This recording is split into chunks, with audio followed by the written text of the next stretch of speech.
మామిడి చెట్టు మొలకెత్తాక ఫ్రూట్స్ రావడానికి 3 ఏళ్ళు 5 ఏళ్ళు అలా పట్టుద్ది అంట. సో ఇండస్ట్రీలో ఎవ్వరు పని చేసినా ఈ రోజు మాట్లాడాలి, ఈ స్టేజ్ అనుకుంటారు, ఈ రోజు కోసం వెయిట్ చేస్తాం. ఎందుకంటే సక్సెస్ అనేది చాలా చాలా అరుదు. ఇండస్ట్రీలో 10-20% సక్సెస్ ఉంటుంది. సో తీసిన ప్రతి సినిమా విజయం సాధించాలనేది ప్రతి ఆర్టిస్ట్కి, ప్రతి ప్రొడ్యూసర్కి, ప్రతి టెక్నీషియన్కి ఉంటుంది. కానీ అదొక వరం.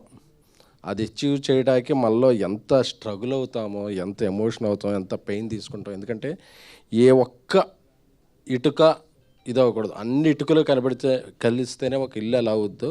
సో ఇటుక పేర్చుకుంటూ అందరి ఎమోషన్స్ని హ్యాండిల్ చేసుకుంటూ ఒక సినిమా తీయాలంటే అదొక నాలాంటి సాధారణ వ్యక్తికి, అది నిజంగా క్యాష్ రిచ్ ప్రొడ్యూసర్గా వేరేమో కానీ నాలా కంటెంట్ రిచ్ మాత్రమే ఉన్న వ్యక్తిని నేను. కాబట్టి నాకు ఇంకేం తెలియదు. నేను అందుకే 2018లో ట్యాక్సీ వాలా చేశాను, సక్సెస్ అయింది. 2023లో బేబీ చేశాను, సక్సెస్ అయింది. మళ్ళీ 2026 నాకు ఇయర్స్ పట్టుద్ది సినిమా చేయడం. నాకు అదొక journey. So today is very emotional day. ఈ జర్నీ మొదలైంది సాయి రాజేష్ గారితో. ఎందుకంటే బేబీ రిలీజ్ ముందే మేమిద్దరం కలిపి మాదొక లవ్ అండ్ హేట్ రిలేషన్షిప్. ఎప్పుడు ఆయన ఒక భిన్న ధృవాలం. మేము, ఆయన ఒకవైపు ఉంటారు, నేను ఒక ఉంటారు.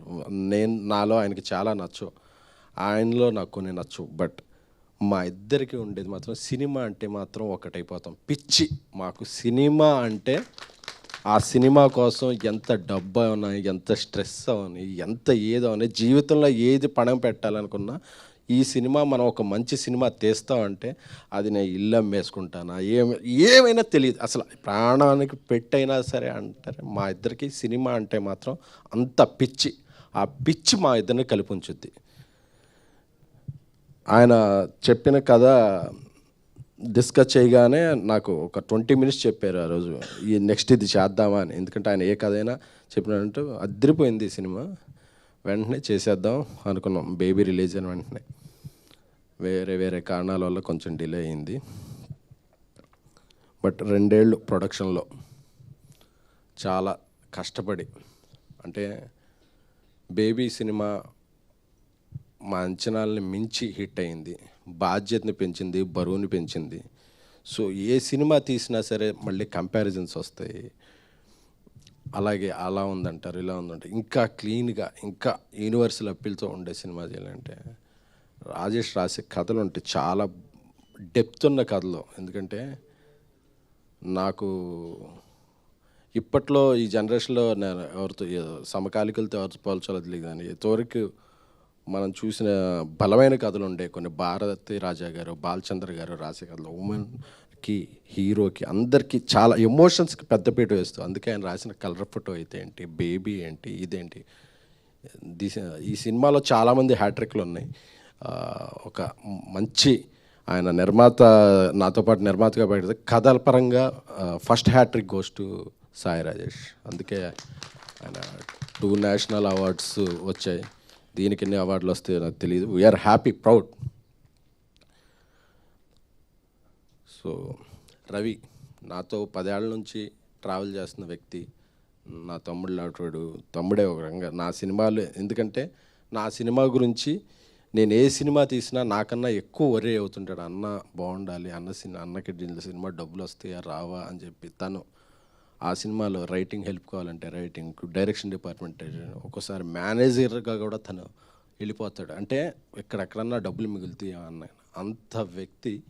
తన డైరెక్టర్గా మేము పెట్టి, రాజేష్ కూడా చాలా ఇష్టమైన వ్యక్తి చేస్తున్నప్పుడు ఈ సినిమాలో మీరు క్యారెక్టర్స్ పెయిన్ చూశారు కాబట్టి మా లోపల చాలా పెయిన్ ఉంది. ఎందుకంటే వెరీ ప్రెస్టీజియస్ ప్రోడక్ట్. కిరణ్ గారికి 2 సక్సెస్ల తర్వాత ఉన్నారు. చెప్పగానే ఈ సినిమా మనం చేసేస్తున్నాం అని నమ్మి, ఏం ఆలోచించలేదు, నమ్మి ఎన్ని రోజులు కావాలంటే అన్ని రోజులు చేద్దాం, ఎలా కావాలంటే. అంటే అందరి నమ్మకానికి ఇది ఇంత నమ్మకం ఉన్నప్పుడు స్టేక్ మీద, బ్రెయిన్ మీద స్టేక్ ఉండేది. ఇది పాకెట్ మీద స్టేక్ కాదు, బ్రెయిన్ మీద స్టేక్ ఉంది. సో అందుకే అంత ఎమోషనల్ అవుతున్నాం. ఎందుకంటే కొట్టాం, మళ్ళీ కొట్టాం, గర్వంగా చెప్తున్నా. ఎందుకంటే ఇది ఏదో యాటిట్యూడ్తో చెప్తున్నా కాదు. అంటే కష్టపడ్డ ఇది మనం ఒక 2 hours 3 hours వండితే ఆ వంట బాగా నచ్చితే తృప్తిగా ఎలా తింటాం, ఈరోజు తృప్తి.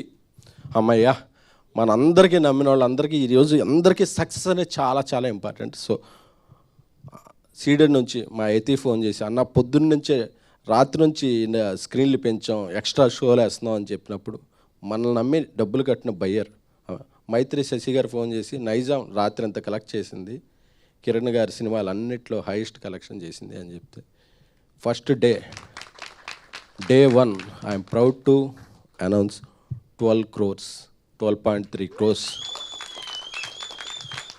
అంటే మా బేబీ ఓపెనింగ్ కన్నా కూడా 30-40% ఎక్కువ ఓపెనింగ్ వచ్చింది.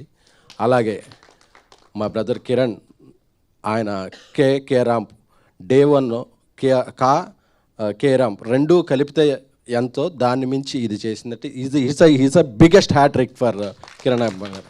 అంటే ఆయన నటుడిగా ఎలివేట్ అయ్యారు, బాక్స్ ఆఫీస్లో ఒక బ్యాంకబుల్ స్టార్గా ఎలివేట్ అయ్యారు. అందుకే ఆయన original star. This is your original bigger success in your career. అంటే నాకు, ఎందుకంటే నేను హీరోలను అభిమానించే వ్యక్తిని. అది ఏ హీరో అయినా సరే. నేను ట్యాక్సీ వాలా చేసిన రోజు అది డే 1 బ్రేక్ ఈవెన్.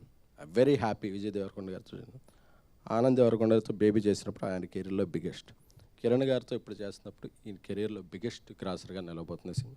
సో మనల్ని నమ్మి ఒక వ్యక్తి జర్నీ చేసినప్పుడు వాళ్ళకి మనం ఇచ్చే ప్రేమ, వాళ్ళకి పొగడతలో ఇదో కాదు, వాళ్ళకు మంచి నాన్ థియేటర్ల బిజినెస్ మనం నమ్మి చేయాలి. సినిమా మంచి బిజినెస్ పెంచాలి. వాళ్ళకి మనం చూపించే ప్రేమ అక్కడ ఉంటుంది. నాకు ఈ ప్రేమని, నా ప్రేమను మీ పట్ల ఎలా చూపించాలనుకున్నాను. ఎందుకంటే చాలామందిని చూసి అభిమానిస్తాం, ఆయనతో వర్క్ చేశాక ఆయన అభిమానిగా మారాను. ఎందుకంటే నాకు నాకు స్ట్రెస్ అయ్యేవాడి అన్నప్పుడు. ఎప్పుడు నైట్ కాల్ వచ్చేది, అన్న ఇది మనం కొడుతున్నాం, అస్సలు మీరు అంత మాత్రం కూడా. యాక్టర్గా నేను రోజు సెట్లో ఉంటాను కదా, నాకు తెలుసు దీని వైబ్రేషన్ తెలుసు, దీని పొటెన్షియల్ తెలుసు అని చెప్తుంటే ఆయన నమ్మకం అసలు ఈరోజు పే ఆఫ్ అవుతుందంటే, బుక్ మై షోలో 5,000 per hour ఉంటే చాలా కాంటెంపరీగా మంచిదండి. అది ఇప్పుడు 11,000-12,000కి per hour వెళ్తుందంటే ఇది జనం ఇచ్చేది, ఒక మీడియా ఇచ్చి మొన్న మీడియా అప్రిసియేషన్లో ఫోన్ ఆగట్లేదు ఇంత ఇదంటే. సో అండ్ ఆ కల్ట్ క్లాసిక్ అని చాలామంది అడిగారు సోషల్ మీడియాలో, ఏంటి కల్ట్ క్లాసిక్ అంటే అదేదో ఒక ఎలివేషన్ కాదు. ఒక అమ్మాయి ప్రేమిస్తే ఆ అమ్మాయి ప్రేమ ఎంత బలమైనది అనే వర్డ్కి అమ్మాయి ప్రేమ తాలూకు బలవత్వాన్ని చూస్తే కల్ట్. అమ్మాయి ప్రేమ ఒక కల్ట్, అంత బలంగా ఉంటుంది. క్లాసిక్ ఏంటంటే ఒక అబ్బాయి ప్రేమిస్తే ఎంత దూరం వెళ్ళినా మళ్ళీ తిరిగి వస్తాడు. అది క్లాసిక్ ఎగ్జాంపుల్ మగాడి ప్రేమ. సో అది కల్ట్ క్లాసిక్ అంటే, దాన్ని వేరే విధంగా అర్థం చేసుకోకండి. సో ధీరజ్ నాకు నా ప్రేమైన తమ్ముడు. ఎందుకంటే నాకు కోపం వచ్చినా ప్రేమ వచ్చినా ఇమ్మీడియట్గా తీసుకునేది తను. మాకేమీ ఇది కాదు, నాకన్నా చాలా ఆస్తిపరుడు. వాళ్ళ మా కమ్యూనిటీలో ఒక 5-6 ఫ్లాట్లు ఉంటాయి. అసలు నువ్వేంట్రా, నువ్వేం మాట్లాడుతున్నావు అంటే నేనేం చెప్పలేను. బట్ నన్ను ఒక బ్రదర్లా భావించి, భయ్యా మీకు నేను అంటే, దేవుడు మనకి ఇంట్లో వాళ్ళని కొన్ని రిలేషన్స్ని ఇస్తాడు, కొన్ని రిలేషన్స్ మనం చూస్ చేసుకుంటాం. అలాగే నేను చూస్ చేసుకున్న రిలేషన్స్లో రైట్ రిలేషన్ ధీరజ్ నువ్వు ఎప్పుడైనా నన్ను వదిలేస్తావేమో కానీ నేనైతే నిన్ను వదలను. Love you. ఆనంద్ శ్రీరామ్ గారు, మీ సినిమాకి డేట్ పోస్ట్ పోన్ అవుతుంది అంటే మైండ్లో 2-3 అనుకున్నప్పుడు తిరుపతిలో వెంకటేశ్వర స్వామి చెంత ఈ సినిమా జూలై 24 అని రిలీజ్ డేట్ పెట్టుకున్నాం. ఏ ఆటంకం లేకుండా జూలై 24కి వచ్చింది. స్వామివారికి మనసులో ఆయన స్వామివారి సన్నిధానంలో మాట చెప్పారు, ఈ సినిమా మీకు ఇంత కలెక్ట్ చేస్తుంది సార్. మీరు కలెక్ట్ చేసే నెంబర్ కన్నా కూడా ఆ కలెక్షన్ వస్తే ఎంతమంది ఎప్రిసియేషన్ వస్తుంది కదా, అది చాలు సార్ నాకు. ఎందుకంటే నేను డబ్బులు చాలు ఎందుకంటే నా ఫస్ట్ శాలరీ 2,700, దాంతోనే హ్యాపీగా బతికేసిన వాడిని. నాకు ఏ డబ్బు వచ్చినా నేను బతికేయగలను. సో నాకు డబ్బు కాదు, నేను ఒక సినిమా తీస్తే మా ఇద్దరం పేర్లు వేసాం, Sai ration from the makers of colour photo baby అని. మా నమ్మకం నిలబడాలి అంతే. అది ఈరోజు నిలబడిందంటే వీఆర్ వెరీ మచ్ హ్యాపీ. ఇక నా ఎగ్జిక్యూటివ్ ప్రొడ్యూసర్స్ అంటే ఈ సినిమాలో ఈ క్యారెక్టర్ ఇంత బలంగా ఉన్నాయన్నారు కదా, ఏదో రాజేష్ గారు నేను మాట్లాడి చెప్పేయడం కాదు. ఈ సినిమాలో ఒక ఎగ్జిక్యూటివ్ ప్రొడ్యూసర్ ఒక మహిళ, ఈ సినిమాలో కాస్ట్యూమ్ డిజైనర్ ఒక మహిళ, ఒక ఆర్టిస్టెంట్ ఒక మహిళ, ఇంతమంది మహిళలు ఈ సినిమాలో ఉన్నారు కాబట్టి ఈరోజు ఇంతమంది మహిళలు నిన్న శుక్రవారం చూస్తే జనరల్గా రాస్తుంటారు అప్పుడప్పుడు కొంతమంది ఫ్యామిలీస్ రావటం మానేశారు, ఫ్యామిలీస్ రావడం ఎవరు చెప్పారు? ఎఫర్డబుల్ ప్రైజెస్కి టికెట్ పెట్టి మంచి కంటెంట్ ఇస్తే నిన్న శుక్రవారం సాయంత్రం నుంచి ఏ షో అయినా చూడండి, ఫ్యామిలీస్ అమ్మాయిలు బ్రహ్మరథం పడుతున్నారు ఈ సినిమాకి. అంటే నువ్వు తీసేవాళ్ళు వీడు హానెస్టీ ఉందని ఒక ఇంప్రెషన్ ఉండి కంటెంట్ అపీలింగ్గా ఉండి మంచి టికెట్ రేట్ పెడితే ఫస్ట్ టికెట్ కొని ఎంకరేజ్ చేసేది ఫ్యామిలీసే. వాళ్ళు పాప్కార్న్ రేట్లు చూసి వెనక్కి వెళ్ళిపోవట్లా, మంచి కంటెంట్ ఇస్తే ముందుకు వస్తామని చెప్తున్నారు. అది ఎందుకంటే కొంతమంది వేరే ఓపెనర్స్ ఉంటారు, అది కాదు. మంచి కంటెంట్ ఇస్తే ఫ్యామిలీసు మహిళలు వచ్చి ఫస్ట్, ఎందుకంటే వాళ్ళ ఇంట్లో ఉండి ఒక ఎన్విరాన్మెంట్లో ఉంటారు కదా, ఒక మంచి సినిమా వస్తే ఒక బాయ్ ఫ్రెండ్తోనో ఒక అన్నతోనో తమ్ముడితోనో ఫ్యామిలీతోనో వెళ్ళి ఎంజాయ్ చేయాలనుకుంటారు. అలాంటి స్ట్రెస్ బస్టర్ ఇచ్చే సినిమా కావాలంటే చెన్నైలో స్టోరీ అలాంటి సినిమా మీ ఇంట్లో వాళ్ళతో వెళ్ళండి.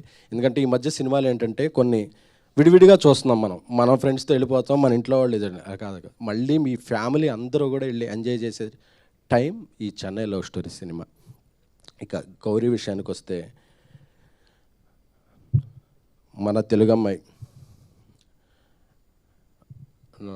మా ఇద్దరు పరిచయంలో ఇంతకుముందు తన సినిమా డిస్ట్రిబ్యూషన్ చేశాను. అది చేసినప్పుడు చాలా మంచి కథలు చేయాలనిపిస్తుంది, నాకు మంచి కథలు చేయాలనిపిస్తే తెలుగు అమ్మాయిలకి సినిమాలు ఎక్కువ రావు, ఇంకా మంచి కథలు ఎక్కువ వస్తాయి అని ఆ మాట నాకు ఎక్కడో ఉండిపోయింది. 1 year తర్వాత ఒక సినిమా చేస్తున్నప్పుడు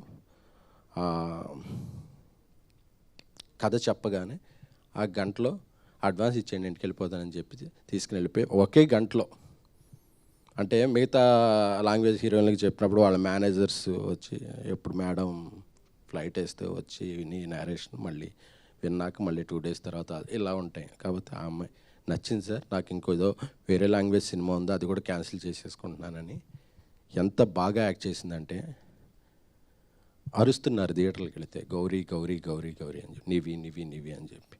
ఎందుకంటే ఈరోజు నుంచి గౌరీ పేరు కూడా మర్చిపోయి ఆడియన్స్ దృష్టిలో ఒక నివిగా ఉండిపోద్దేమో అనిపించింది. సో ఒక పెర్ఫార్మెన్స్ సినిమా ఏదన్నా చెయ్యాలి, ఒక మంచి యాక్టర్ కావాలంటే ఇక నుంచి తెలుగు ఇండస్ట్రీలో ఒక కేర్ ఆఫ్ అడ్రస్ గౌరీప్రియ. నా తమ్ముడు, ఎందుకంటే మేము ఎంత ఇదైపోయామంటే తమ్ముడు తమ్ముడు అని చెప్పి నా తమ్ముడులా చూసుకుంటాను. మా మధ్య అంత బలమైన స్నేహం ఉంది. నా తమ్ముడు, విషింగ్ యూ బెస్ట్, నువ్వు ఇంకా ఎన్నో మంచి సినిమాలు చేయాలి. మా సారథి గారు 50 years ఇండస్ట్రీకి వచ్చి, 50 ఏళ్ళు ఇండస్ట్రీలోనే ఉండి ఆయన సేవల్ని అందిస్తూ ఆయన ఎంతోమంది దర్శకుల్ని, అంటే సహాయ దర్శకుడు అంటే ఎంతోమంది సహాయం చేసి ఎంతో దర్శకుల్ని పెద్ద డైరెక్టర్లని చేశాడు ఆయన. బట్ వాళ్ళందరికీ కూడా ఆయన హెల్ప్ఫుల్గా ఉండేవాడు. ఆయన కొన్ని సినిమాలు డైరెక్ట్ చేశాడు, అయినా సరే ఆయన కో డైరెక్టర్ అనే దీన్ని చాలా బరువుగా బాధ్యతగా మోస్తూ ఇలా ఉంటాడు ఆయన లేకపోతే మేము ఏ సినిమా రిలీజ్ డేట్కి, ఎందుకంటే మేము ఫస్ట్ ఏదైనా రిలీజ్ డేట్ వేస్తే ఫస్ట్ ఆయన అడిగేస్తాం, సార్ కాపీ వస్తుందా, రాదండి ఆ డేట్కి అన్నారంటే మేము వెళ్ళాం, మీరు చేస్తాం మీరు చేయండి అని చెప్పండి. ఎందుకంటే మమ్మల్ని అందరినీ తిట్టగలిగిన వ్యక్తి, ఆ గౌరవం ఆ ఉన్న వ్యక్తి ఎవరున్నంటే కమాండ్ ఉన్న వ్యక్తి సారథి గారు థ్యాంక్ యూ సో మచ్. ఈ సినిమాకి అద్భుతమైన ఫోటోగ్రఫీ అందించారు డానియల్ గారు. Sir we're very lucky to have you. మా మణిశర్మ గారు, మెలోడీ బ్రహ్మ మణిశర్మ గారు మా సినిమాకి ప్రాణం పోసారు ఆయన పాటలతోనూ దీంతో బీజిఎంతోనూ. సో అందరికీ పేరున ఈ జర్నీలో నా స్ట్రెస్ని నా ఎమోషన్స్ని తట్టుకున్న నా టీంకి అందరికీ కూడా, నిఖిల్ గారికి, మా సిస్టర్ లాగా విశాల గారికి, మా నానికి పిఆర్ టీం డిజిటల్ టీం ఇప్పుడు మెన్షన్ చేయట్లేదు, ఎందుకంటే ఇది success meet, fast starting success meet. ఎందుకంటే మార్నింగ్ వచ్చిన కలెక్షన్ చూస్తుంటే డే 1 కన్నా డబుల్ రేట్లు ఉన్నాయి. సో ఇది ఒక 10 రోజులు 15 రోజులు ఊపేస్తుంది. సో చాలా మీట్లు జరుగుతాయి కాబట్టి వాళ్ళ లాస్ట్లో స్టేజ్ మీద పిలిచి తగు విధంగా సత్కరించుకుంటాను. సో రవి, నీకు ఒక మంచి ఫోన్ కొన్నాను, కార్లో ఉంది, ఇస్తాను. ఎందుకంటే నీ స్ట్రెస్ అంతా ఫోన్స్ మీద చూపించావు అని తెలిసింది. లోన్స్ ఉంటే స్ట్రెస్ అవ్వాలి కానీ ఫోన్స్ మీద ఎందుకు stress. Thank you so much. అలాగే మా ఈవెంట్లు అన్నిటికీ కూడా మా ఇంట్లో మనిషిలా వచ్చి అసలు డబ్బులతో సంబంధం లేకుండా మమ్మల్ని ఎంకరేజ్ చేసే మా శ్రావంతి గారికి థ్యాంక్ యూ. సో అందరికీ చెప్పాను, అలా అసలు మన డబ్బులు రేషన్ కాదు, అంతే, మంచిగా భోజనమే. సో మీడియా ఈ సక్సెస్ ఏదైనా సాధించానంటే అది నాది కాదు, అది మీది. ఎందుకంటే రోజు మీతో అక్కడ కూర్చుని కవర్ చేసే వ్యక్తిని నేను. ఇక్కడ ఉన్నానంటే నేను ఏ సక్సెస్ సాధించినా అది మీ అందరికీ చెందిందే తప్ప అది నాది కాదు. ఎందుకంటే మీ అందరితో కూడా నేను ఆఫీస్లోకి వెళ్తే నేను ఆఫీస్ లేట్ అయితే నా స్క్రిప్ట్ రవిచంద్ర గారు రాసి విజువల్స్ ఇంజెస్ట్ చేసేవాళ్ళు. సో అలా మీ అందరి సహాయ సహకారాలు, ఎందుకంటే ఏ ఒక్క వ్యక్తి ఒక వ్యక్తిగా ఎదిగిపోడు. ఒకడు ఎదిగాడు అంటే టీం, ఒకడు కెప్టెన్ ఇలాగా కప్పు తీసుకున్నాడంటే దాని వెనకాల 11 మంది ప్లేయర్ల కష్టం ఉంటుంది. సో నా వెనకాల ఇంతమంది ప్లేయర్ల కష్టం ఉంది. సో అలాగే నన్ను నమ్మిన ఎప్పుడూ నా వెన్నుంటే మారుతి గారికి కూడా నేను హృదయపూర్వక కృతజ్ఞతలు చెప్తున్నాను. అలాగే ఇంకా బలంగా చెప్పుకోవాల్సింది మైత్రి మూవీ మేకర్స్ నవీన్ గారు, రవి గారు. సో ఈ సినిమాకి నాకెంత హెల్ప్ఫుల్గా ఉన్నారనేది నాకు తెలుసు. మరొక పెద్ద ఫంక్షన్లో వాళ్ళిద్దరి సమక్షంలో వాళ్ళ గురించి చెప్తాను. So I'm very very very happy. Thank you all. And last but not least Kiran గారు. So we're very very happy. మీ గురించి సగమే చెప్పాను, ఎందుకంటే సగం నెక్స్ట్ అంటే అన్నీ ఒకేసారి చెప్పేస్తే మళ్ళీ రిపీట్ వస్తాయని కొన్ని బుల్లెట్ పాయింట్స్ ఈరోజు చెప్పాను. కొన్ని నెక్స్ట్ సక్సెస్ ఒక పెద్ద ఫంక్షన్ చేద్దాం అనుకుంటున్నాను, దానికి దాచాను. Thank you so much. Thank you. ఎందుకంటే నాకు తెలుసు మన మధ్య మీరు అన్ని రకాలుగా నాకు సపోర్ట్గా ఉన్నారు. అందులో కొన్ని చెప్పచ్చు, కొన్ని చెప్పకూడదు. బట్ నా ప్రేమను మాత్రం మీకు ఎప్పుడు చెప్తాను. I love you. Thank you so much. Thank you SKN గారు, thank you so much. And ఇప్పుడు సాయి రాజేష్ గారిని మాట్లాడవలసిందిగా రిక్వెస్ట్ చేస్తాను. అండ్ ఈ సినిమాలో ఒక ఇంపార్టెంట్ బలమైన పాత్రను చేయటమే కాకుండా ఆయన ఆ పాత్ర చేయకపోయినా ఏం పర్వాలేదు, బట్ వచ్చి మా కోసం చేసిన అదితి గారికి ప్రత్యేకమైన ధన్యవాదాలు తెలుపుకుంటున్నానండి. థ్యాంక్ యూ అన్న.